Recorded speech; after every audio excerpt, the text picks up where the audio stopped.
So it was pretty horrendous, I guess, what happened here on New Year's Eve. It was something that we were preparing for.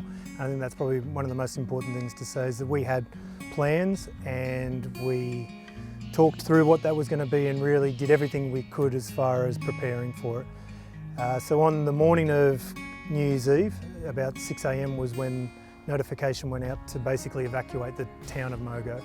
The direction was to head towards the beach and you just sit there and wait. Now it's very different here. We can't just pack up the animals and head to the beach. The plan was always to stay here and defend and to make Mogo Wildlife Park a safe sanctuary for the animals. So what that really meant was water onto every square inch that we possibly could.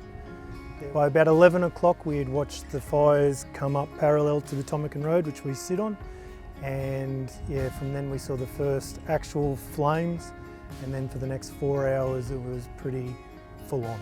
So I guess once fires got controlled, the next issue was during that fire obviously we lost communication and we lost power, and that's just because of that fire swept through and just destroyed everything on the way through to Mogo, which made us feel very isolated. Obviously we weren't very easily able to communicate, and power is a big thing in a zoo because not only is that how you store food, so fridges, freezers, but also dangerous animals. So things like lions and tigers sit behind a fence that's electrified, so if power's off, that's a pretty serious thing. Now we had moved those animals into what's called their night den, which doesn't require power, but we wanted to get animals back to normal as quick as possible because that's how they feel safe and secure.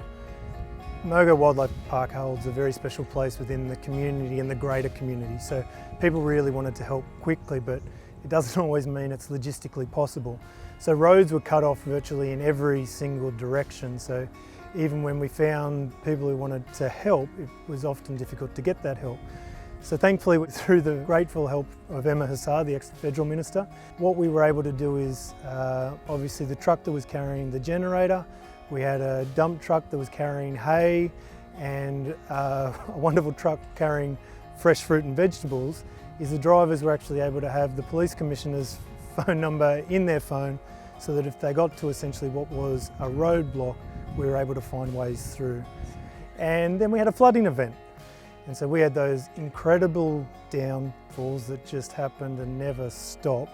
So then when we also had the high tide, it meant that we had too much water, even to the point where our rhinoceros down the back had water up to his knees, which is quite an indicator as to how deep it actually was.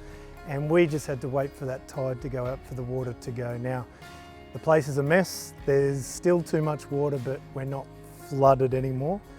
But this is, I guess, is what's going to help bring the habitat back. More and more now when you go for a drive outside the zoo, it's not as depressing because you start to see some of those charred trees spitting their greenery, and the return at least of some of that new growth, which I think is a wonderful thing even for the human spirit to sort of go, okay, it's not all dead, we're coming out of it. We just really want to say a huge thank you to Kennards Hire, and in particular the team at Penrith, just for how they really just did everything possible to help us as soon as they could. Like that generator was a lifesaver because obviously the animals' food is huge because their welfare comes before everything to them. So I think the big call to action now for everyone is come back to the South Coast. It is honestly the most beautiful part of Australia, and we're open for business now. And to be honest, everyone down here needs you to come, contribute in the little ways that you can, you know, from buying a coffee to staying overnight to visiting the wildlife park, and just get us back to normal because January's a big one to miss out on, and we want to get back to normal.